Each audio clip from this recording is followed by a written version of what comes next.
नमस्कार, आदाब, आवाज द वॉइस में आप सभी का स्वागत है। Health is wealth.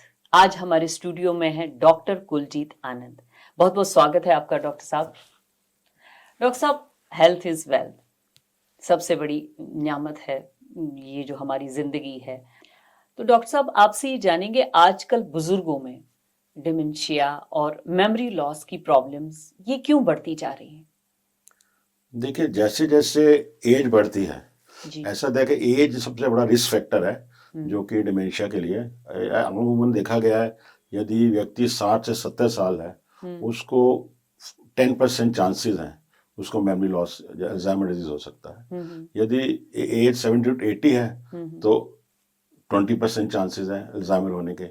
यदि एज मोर देन 85 है तो ऑलमोस्ट 50% जो है, आधे आधे लोग जी। को अल्जाइमर डिजीज और डिमेंशिया की प्रॉब्लम हो सकती है। एज इंक्रीजिंग में क्या होता है, जो हमारा ब्रेन एक लाइक कंप्यूटर, बहुत सारे सेल्स हैं, न्यूरॉन्स और उससे कनेक्शंस जी हैं। जी। तो ये बिलियंस हैं, बिलियंस ऑफ न्यूरॉन्स। तो ऐसा होता है कि जैसे एज बढ़ती है, ये जो न्यूरॉन्स होते हैं इनकी संख्या जो है, इनका नंबर है, कम होना शुरू हो जाता है। अच्छा। तो जैसे जैसे उसे कम होता है, न्यूरॉन कम होते हैं, तो जो भूलने की बीमारी है उसके लक्षण आना शुरू हो जाते हैं। तो ये सबसे रिस्क फैक्टर है। दूसरा है, यदि व्यक्ति को ब्लड प्रेशर है, डायबिटीज है, या उसका लाइफस्टाइल बड़ा सेडेंटरी लाइफस्टाइल है, और या वो ओबीज है, स्मोकिंग करता है, या अल्कोहल लेता है, तो ये रिस्क फैक्टर है जिसके कारण मेमोरी इश्यूज और बढ़ जाते हैं। और ऐसे देखा, किसी व्यक्ति को यदि ब्रेन इंजुरी हुई हो तो उसको भी चांसेस हैं कि उसको भी मेमोरी इश्यूज बड़ी उम्र में आ सकते हैं। जी। तो ये तो हुआ एल्डरली में। कभी कभी अल्जाइमर डिजीज छोटी अवस्था में भी आ जाता है, जी। उसको हम कहते हैं यंग ऑनसेट। तो उसमें देखा गया वो जेनेटिक है, जी। जेनेटिक कारण है, उसमें कुछ जीन्स पाई गई हैं, यदि वो प्रेजेंट हो तो उसके कारण यंग एज में भी हो सकता है। अच्छा, तो बिल्कुल आपने सही कहा कि एज के हिसाब से वो न्यूरॉन्स जो है वो कम होते जाते हैं। जी। और बुजुर्गों में जो जो एज बढ़ती है, ये जो आजकल डिमेंशिया है और अल्जाइमर्स हैं या पार्किंसन आपने वो बताया, वो इस तरह की प्रॉब्लम्स जो, तो इनको शुरुआत में कैसे पहचाना जाए? सबसे पहला लक्षण, डिमेंशिया की बात कर रहे हैं, मेमोरी लॉस की, उसमें शॉर्ट टर्म मेमोरी, जो जैसे कि व्यक्ति को पता नहीं लगता है कि सुबह क्या खाना खाया है या एक दिन पहले क्या खाया है, तो भूलना शुरू हो जाता है। छोटी छोटी बात है, जैसे चाबी कहीं रख दी उसको ढूंढते रहे, या और बहुत जो जो इमीडिएटली पहले हुई हैं, इमीडिएट मेमोरी जो है, वो रिसेंट मेमोरी वो लॉस होना शुरू हो जाती है। ये बारी बारी होता है, यदि एक दो बार हम उसको लेबल नहीं करते हैं। यदि ये रिपीट हो, लक्षण बारी बारी हो, तो हम कहते हैं कि उनको प्रॉब्लम है। उसके साथ साथ मेमोरी के साथ साथ उनका बिहेवियर चेंज हो जाता है, चिड़चिड़ापन या थोड़ा डिप्रेशन होना, एंग्जाइटी होना, क्योंकि वो याद नहीं कर पाते हैं तो उनकी एंग्जाइटी बढ़ जाती है। हाँ, बढ़ जाती है। और साथ कहाँ पे साथ चाबी रखती, कहाँ पे फोन रखती है। जी जी। तो जैसे फिर बिहेवियर चेंज आ जाते हैं। फिर डेली एक्टिविटीज, रोज के एक्टिविटीज, उसमें प्रॉब्लम आती है। जैसे कि नहाने में प्रॉब्लम आ जाती है, वो अपना काम पूरा कर नहीं पाते हैं। ब्रशिंग हो गया, या जैसे टूथब्रश से करना है, उनको याद नहीं रहता है ब्रश कैसे पेस्ट लगाना है, कैसे करना है, या उसको ड्रेसिंग करना, उल्टे कपड़े पहन लेंगे कभी। मतलब छोटी छोटी ये जो चीजें हैं डेली रूटीन की, उसमें दिक्कत आ जाती है, उसमें दिक्कत आ जाती है। तो ये अगर रिपीट होता है, हाँ। ये स्टार्टिंग वाले लक्षण यही है। तो इसमें जो हमारा लाइफस्टाइल है और डाइट का है, इस पर हेल्थ, इस तरह के हेल्थ पे अगर गहरा असर पड़ता है, क्यों पड़ता है, तो क्या करना चाहिए? देखो, सबसे पहले तो आजकल लाइफस्टाइल मॉडिफिकेशन है। इसमें सबसे इम्पोर्टेंट है एक्सरसाइज। सबसे पहले जी, रेगुलर एक्सरसाइज से बहुत ब्रेन के लिए बहुत जरूरी है। 30 to 40 minutes walk 5 times a week जरूर करना है, जिससे कि ब्रेन की सर्कुलेशन मेंटेन रहे और ब्रेन के न्यूरॉन को एडिक्वेट ऑक्सीजन मिलती रहे। और दूसरा है डाइट के में हम कहते हैं जो सैचुरेटेड फैट्स होते हैं जी, उसको अवॉइड करना। ट्रांस फैट्स होते हैं, जैसे ये बहुत, जैसे कि तली हुई चीजें, समोसा हो गया, या कोई, हाँ, उसमें जान नहीं रहती है ना, फिर वो हेल्थ के लिए हेल्थ ठीक के बहुत नुकसानदायक है। और फैट का, घी तेल मक्खन का यूज कम करना, ये बहुत जरूरी है। दूसरा, फ्रूट्स ज्यादा खाने चाहिए, कलर्ड फ्रूट्स, जैसे कि ये ब्लूबेरीज हैं या चेरी है, तो ये चीजें बहुत हेल्प करती हैं ब्रेन के लिए। और दूसरा, ब्रेन को यूज करना है। अब ऐसे होता है, व्यक्ति यदि रिटायर हो गए, 60 साल के हो गए, वो घर बैठ जाते हैं, कुछ काम नहीं करते, तो ब्रेन ऑलरेडी नेचुरल डिक्लाइन उसमें है तो प्रोसेस उसमें में अपनी तो और उसमें बढ़ जाता है, एडिशन होता है। एडिशन हो जाता है। तो तो अपने क्या क्या ब्रेन एक्टिविटीज करनी चाहिए यहाँ पर एक्टिविटीज में मेनली अपने, एक तो बुजुर्गों के सोशली लिए? सोशली अपने आप को इन्वॉल्व करना है, सबसे मिलना है, बात करो। यदि एल्डरली अपने उनके जो एरिया में होते हैं, जी ग्रुप्स होते हैं, उनमें बैठें, पार्क जाएं, लोगों से बात करें और पेपर रोज पढ़ें। Reading is very important. Brain को जितना पढ़ेंगे इतना ही अच्छा होगा। और वो जैसे मेमोरी गेम्स हैं, सुडोकू है, वर्ड पजल है, इनको करें, गार्डनिंग करें, और अच्छा बच्चों के साथ इन्वॉल्व करें, खेलें उनके साथ। अच्छा, तो क्योंकि कहते हैं ना कि बुजुर्ग और बच्चे एक ही समान होते हैं, तो जैसे अपने ब्रेन को उतना यूज करेंगे, उतना ही ब्रेन में इम्प्रूवमेंट एक्टिव आएगा, रहेगा, एक्टिव रहेगा। इम्प्रूवमेंट रहेगा, उसमें कोई चीज ऐड नहीं होगी। तो यहाँ पर आपने बात की सुडोकू गेम्स की बात की, तो यहाँ पर हम जानेंगे बुजुर्गों के लिए मोबाइल टीवी इसका उनके फिजिकल हेल्थ पे क्या असर पड़ता है? नहीं, देखो, लिमिटेड उसमें तो ये ठीक है। इसमें इनको मोबाइल यूज करना चाहिए और उसमें जो गेम्स खेलनी चाहिए। बट बच्चों में तो हम कहते हैं ना, मोबाइल और टीवी का ज्यादा इस्तेमाल, तो बुजुर्गों में ये बहुत जरूरी है। इसमें सोशली लोगों से बात कर सकते हैं, गेम्स खेल सकते हैं, तो जितना यूज करेंगे उतना ब्रेन यूज मतलब होगा। टीवी का कितना इस्तेमाल कर सकते हैं? टीवी का स्क्रीन टाइम तो कम ही होना चाहिए, दिन में 3 से 4 घंटे से ज्यादा नहीं करना चाहिए। अच्छा 3 घंटे एटलीस्ट। एटलीस्ट अच्छा हम जानते हैं कि आजकल देखते हैं, आप डॉक्टर हैं, जो जैसा कि आपने बात की कि स्ट्रोक्स आ जाते हैं, तो उसके बाद रिकवरी का कितना चांस होता है, कितना मतलब होता है कि कितना टाइम पीरियड होता है? एक तो स्ट्रोक होता उसमें है। क्या क्या चुनौतियां होती हैं एक्चुअली? देखो, स्ट्रोक कई तरह का होता है। एक होता है छोटी छोटी वेसल, स्मॉल वेसल डिजीज कहते हैं।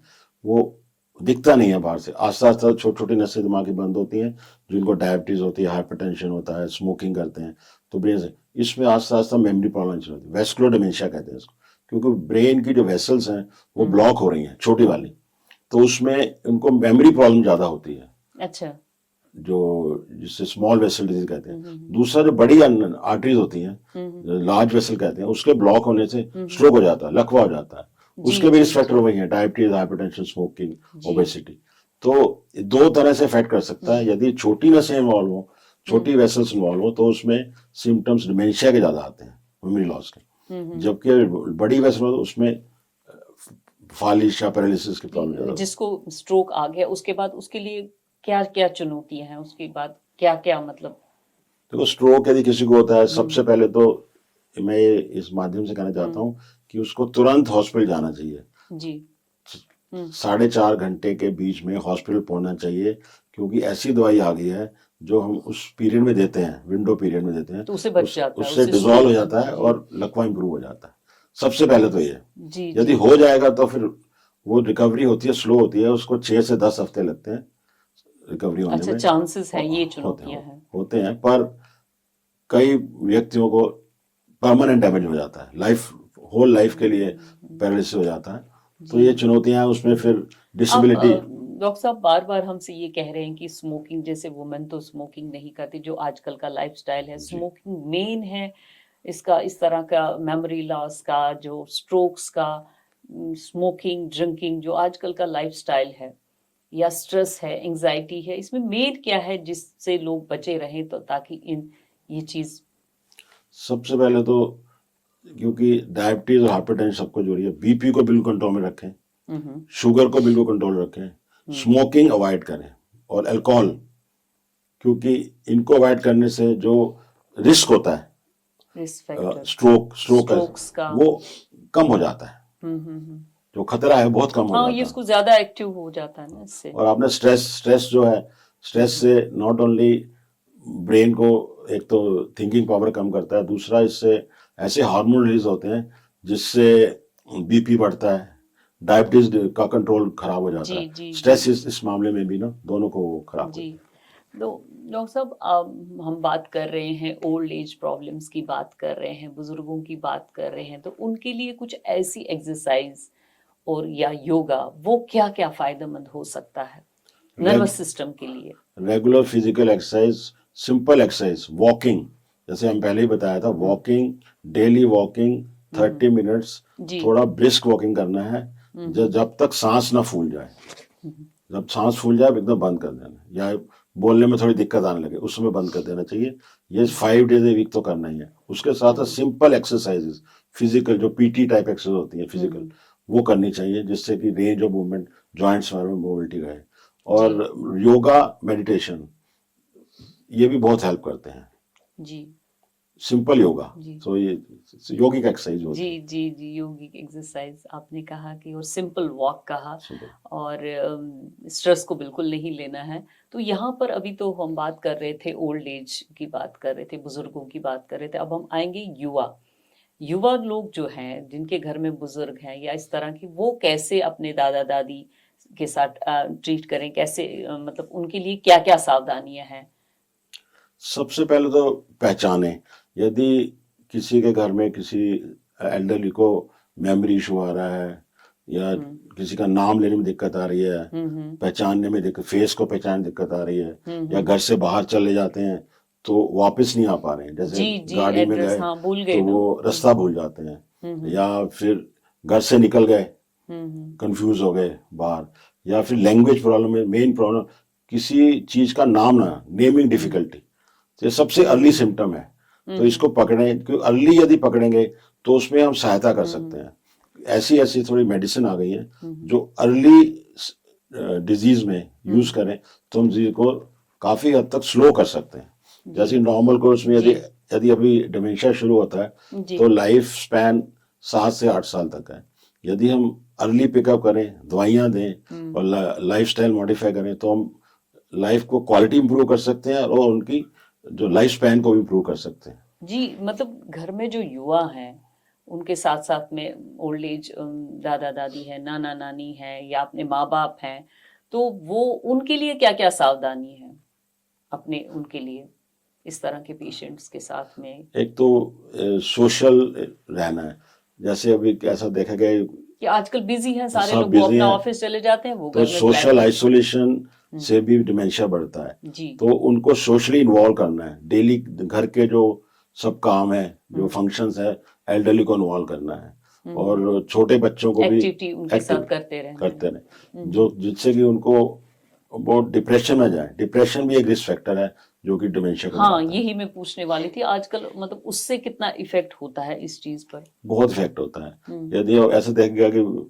सब लोग अपने ड्यूटी में चले जाते हैं, बच्चे स्कूल चले जाते हैं, पेरेंट्स घर रहते हैं, कोने में बैठे रहते हैं, कोई बात नहीं करता है, कोई कुछ तो नहीं। हाँ जी, ये सबसे बड़ा रिस्क फैक्टर है। सब लोग अपने अपने मोबाइल में लगे रहे। इवन यदि व्यक्ति को प्रॉब्लम हो गई है, उसके साथ आके बैठे, उसका हाथ पकड़े, क्योंकि वो कभी कभी पहचानते नहीं है। अच्छा, चिड़चिड़ापन बहुत ज्यादा हो जाता है, मतलब और क्या कहेंगे उसको, मूड स्विंग पे हम आते हैं। मूड स्विंग्स बहुत कॉमन है, क्योंकि ये उससे रिलेटेड है, जैसे ब्रेन की कोशिकाएं कम होती हैं, सेल लॉस होता है, तो जो उसमें केमिकल होते हैं उनकी मात्रा कम हो जाती है। तो कम होने से, जैसे कि डोपामिन है, सेरोटोनिन, ये हार्मोन्स हैं, कुछ कम हो जाते हैं, तो मूड स्विंग होते हैं, जिसमें एंजाइटी, डिप्रेशन और साइकोसिस में। तो मेल फीमेल में क्या अंतर है, मतलब दोनों का सिस्टम? दोनों को बराबर दोनों को मूड स्विंग है। मूड स्विंग होते हैं। एक्चुअली हम डिमेंशिया को 3 लक्षण में डिवाइड करते हैं। एक तो हो गया एबीसी ऑफ डिमेंशिया कहते हैं। सी मतलब कॉग्निटिव मेमोरी इश्यूज, और बी बिहेवियर इश्यूज, जिसमें ये सारे आते हैं, एंजाइटी, और ए है एक्टिविटी और डेली लिविंग, जो रोज एक्टिविटी, डेली एक्टिविटी वो इफेक्ट हो जाती है।